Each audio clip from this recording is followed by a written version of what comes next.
核安会核化核药厂核燃料存放设施的运转执照，在台电刷落来会使照规划来完全停止核能。不过环保团体却认为，若发生地动，这存放设施会倒去，害辐射流出来，所以是欠检方告发公共危险罪。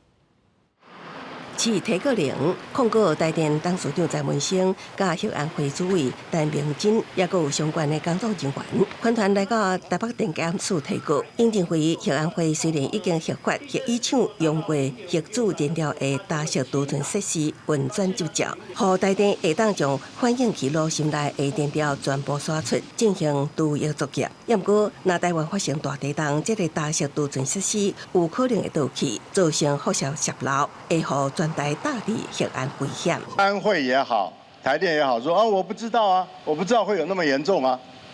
所以我们今天来提告，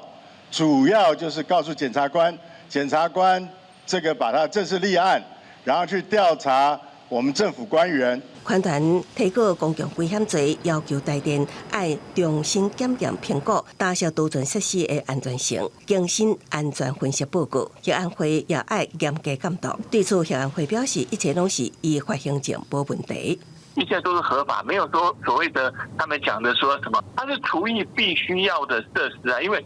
因为核一厂现在在除役，对不对？它一定要删除，把它的用过燃料从它的炉芯拿出来，一切都是遵照相关的安全的这个相关的一些建议格式里面去做的。做完之后，经过核安会他专家学者去审查，那他才会发照给台电。对此，台电表示，大小储存设施的安全性无疑虑，有经过耐震测试，委员也经过严格审查，才通过发照。对于款团的提告表示尊重，佮强调台电会依规定进行除役作业。公视新闻采访报道。